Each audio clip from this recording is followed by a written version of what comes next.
Vous écoutez le podcast de l'AEM, l'association des entreprises de Montrouge et des Hauts-de-Seine-Sud. L'AEM, lieu privilégié du networking des hommes et des femmes d'entreprise, dirigeants et entrepreneurs souhaitant se retrouver pour échanger sur des sujets en lien avec leur activité. Conférences, optimisation des liens économiques et recommandations d'affaires dans un environnement empreint de convivialité, voilà la recette de l'AEM. Ce podcast a pour objectif de présenter la centaine d'entreprises que compose ce club. Nous parlons de leur histoire, leur activité, leur business, leur actualité et leurs projections, en gardant un axe fondamental, l'humain. Car comme l'a si bien dit Antoine de Saint-Exupéry, la grandeur d'un métier est avant tout d'unir les hommes.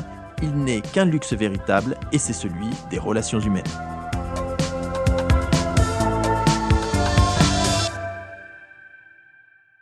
Et nous recevons pour parler de son activité Laura Regoubi. Bonjour Laura. Bonjour Geoffroy, merci de me recevoir dans ce podcast. Avec plaisir Laura. Laura, tu es chef d'entreprise multicasquette et notamment une des dirigeantes de la société Académie d'art dentaire. Laura, on va commencer par te présenter et qui mieux que toi peut le faire. Donc Laura, peux-tu te présenter s'il te plaît ? Oui, alors je ne sais pas si je suis la mieux appropriée pour me présenter. Parcours atypique, personne atypique, beaucoup de choses. Un parcours, on va dire, éducatif un peu atypique déjà. Avec un master en paléoanthropologie et anthropologie biologique à Bordeaux 1. Et puis finalement, après tout ça, monter très tôt sa première entreprise à 23 ans.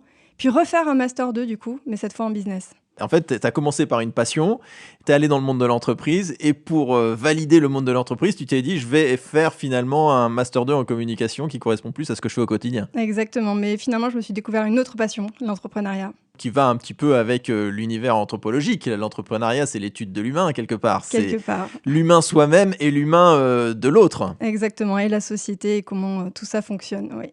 Alors, tu as dit, tu as créé ta première entreprise à 23 ans. Dis-nous en plus. Donc à 23 ans, je crée l'Académie d'art dentaire Campus de Paris. Donc effectivement, je sors d'études qui n'apprennent pas à être chef d'entreprise, mais je ne sais pas si finalement on est toujours prêt, même quand on fait des études pour ça. Et finalement, ce qu'il faut pour être chef d'entreprise à 23 ans, c'est beaucoup d'instinct, du bon sens et puis de la passion. Et c'est ce que tu as eu ?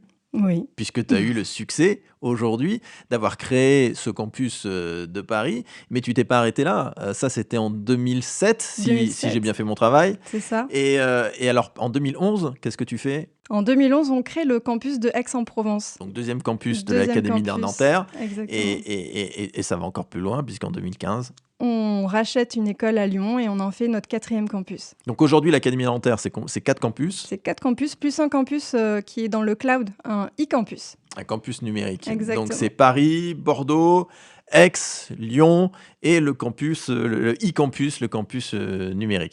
Et là, on est, quand on parle du campus de Paris, on parle en fait du campus qui est à Montrouge. Oui. Voilà, et c'est là où tu as créé en 2007, dans cette belle ville de Montrouge. Exactement. Que fait l'Académie d'art dentaire ? L'Académie d'art dentaire forme les futurs prothésistes dentaires et assistants dentaires. Et ensuite aussi pour les diplômés, les professionnels, on va former tout au long de la vie les prothésistes dentaires, les chirurgiens dentistes et les assistants dentaires. Donc le prothésiste dentaire, c'est celui qui fabrique la dent. Oui. Donc on le voit pas quand on va chez le chirurgien dentiste. Non. Mais il travaille avec lui en fait. Oui, c'est un métier de l'ombre. Et c'est des artistes. Ce sont des artistes. Puisqu'ils doivent sculpter, fabriquer, imiter la nature. Et après, le chirurgien dentiste intervient sur la partie médicale. Exactement, ce sont des artistes du sourire, on dit aussi des architectes du sourire, des smile designers, on a beaucoup de termes. En tout cas, effectivement, le côté artistique est vraiment prédominant dans leur quotidien. Et tu as parlé aussi de l'assistant dentaire, c'est ça ? Tout à fait. Donc l'assistant dentaire, on le connaît mieux puisqu'il est à côté du chirurgien dentiste. C'est avec cette personne qu'on va prendre les rendez-vous, qui va nous prendre en charge à l'arrivée dans le cabinet dentaire et qui va effectuer toutes les tâches autour des soins dentaires. Donc tous les métiers qui donnent ou redonnent le sourire aux patients. C'est exactement ça, le sourire. Évidemment. On va faire une petite interview, Laura, si tu veux bien. Une interview thé ou café ?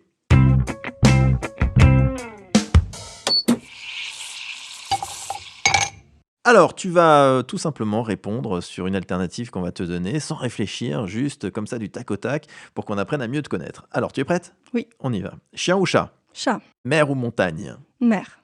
Préparé ou improvisé ? Préparé, mais en improvisant quand il faut.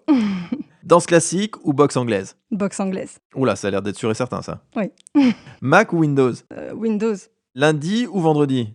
Le lundi, parce que c'est là que tout commence. Mais le vendredi, c'est aussi chouette. Mais le lundi. Instagram ou Facebook? Instagram, mais je dirais tous les réseaux sociaux. Dans leur globalité. Federer ou Nadal? On peut pas enlever à Nadal les 13 Roland-Garros, mais pour la classe, Federer. Ah ouais, Federer, incarnation de la classe, t'as bien raison. Cinéma ou Netflix? Cinéma, En avance ou à la dernière minute? en avance. Toujours. Laura, merci à toi pour cette interview Théo Café. Donc, on a parlé de l'Académie d'art dentaire, mais on a dit aussi multicasquette. Alors, qu'est-ce qu'on entend par multicasquette te concernant? Oui, alors beaucoup de casquettes. Une première casquette qui va être le champagne. Le champagne, dis-nous en plus. Donc, je produis un champagne qui s'appelle Kairos, qui est une cuvée, qui est en extra dry. Un extra dry, ça veut dire que c'est un champagne qui est un tout petit peu plus sucré que la moyenne. Donc, ça lui donne un côté très rond et très fruité que j'adore personnellement boire. Mais on a aussi une autre cuvée qui est plus sèche, plus sur la salinité, et qui est un champagne en extra brut cette fois. Donc, ces deux cuvées me passionnent, à la fois pour le boire parce qu'ils sont faits à mon goût, mais aussi parce que j'adore le défendre auprès des personnes qui m'entourent. En fait, quand on parle multicasquette, on est vraiment, vraiment dans l'expression de ça. C'est-à-dire qu'à la fois chef d'entreprise, à la fois champagne, mais champagne, c'est un business aussi. Tu es chef d'entreprise sur ce sujet-là? Oui, c'est un business aussi, tout à fait. Je suis propriétaire aussi d'une parcelle, donc à la fois c'est du foncier, à la fois c'est un business, c'est du marketing, c'est de Et la alors, tu passion. travailles avec des vignerons? Oui, donc il y a des vignerons qui font ça depuis 5 générations, hein, on ne s'improvise pas dans le champagne comme ça.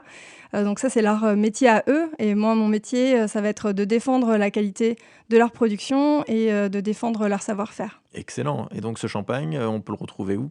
On peut le retrouver sur mon site internet champagnekairos.com. Champagne Kairos. Pourquoi Kairos? Kairos, c'est le dieu de l'instant présent et je trouve que c'est le concept même du champagne. Excellent. Et alors, tu disais qu'il y avait d'autres choses aussi. Donc, tu as le champagne, mais tu as autre chose? D'autres choses aussi, oui. Une brasserie artisanale de bière dans les volcans d'Auvergne qui s'appelle Momentum 1512. Ah oui, donc Momentum, Kairos, on est toujours dans l'instant présent. On est quoi. toujours dans l'instant présent. Donc, c'est cohérent. C'est ça. Et donc, tu brasses ta bière? Alors là encore, on a un professionnel Qui le fait, qui d'accord. le fait. C'est savoir s'entourer, en fait. C'est l'un des gages de l'entrepreneuriat, c'est savoir travailler avec les bonnes personnes, quelque part. Donc, vigneron d'un côté et professionnel, brasseur de l'autre côté. Donc, tu dis dans les volcans d'Auvergne, Momentum. Et comment on trouve Momentum? 1512, pardon, tu me disais. Ouais. Momentum, on le trouve dans quelques caves à bière dans Paris. Et puis sinon, il faut s'adresser à moi aussi. Et je crois que je l'ai vu dans une petite cave à bière montrougienne. Oui. Très sympa. Tout à Rémi, fait. qu'on salue. Gaston Vino, qui est À côté du marché. à côté du marché à Et Montrouge. tout à fait, qui vend notre bière. Excellent. Laura, on va faire une deuxième portrait chinois. Deuxième interview, pardon, l'interview portrait chinois.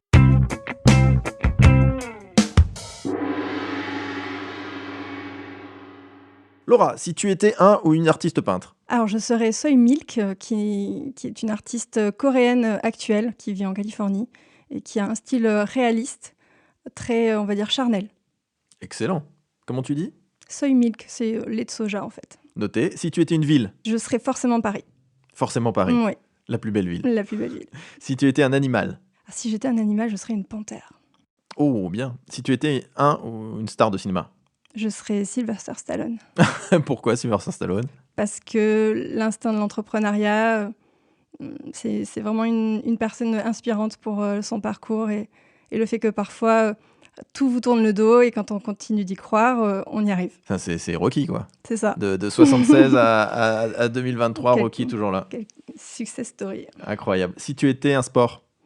Je serais la boxe. La boxe, ah oui, donc on a compris que c'était un sport que tu pratiques. Stallone, La boxe. Et tu pratiques la boxe? Oui, tout à fait, boxe anglaise. Excellent. Si tu étais un festival? Je serais le Garo Rock puisque je vais rendre hommage ici à ma ville natale, Marmande. Ah, Marmande. Ah oui, le Garo Rock, magnifique festival. Si tu étais une exposition? Si j'étais une exposition, je serais l'exposition Carrière de Lumière au Beau de Provence. Ouh, vas-y, dis-nous en plus. Donc c'est une ancienne carrière sur laquelle sont projetées des œuvres d'art. Aujourd'hui, c'est quelque chose qu'on peut retrouver dans d'autres villes de France, mais à l'origine, c'est au Beau de Provence. Excellent. Merci Laura. Alors, pour retrouver un petit peu toutes ces activités, on a l'Académie d'art dentaire qu'on retrouve sur son site internet. Sur son site internet. academieartdentaire.fr. .fr.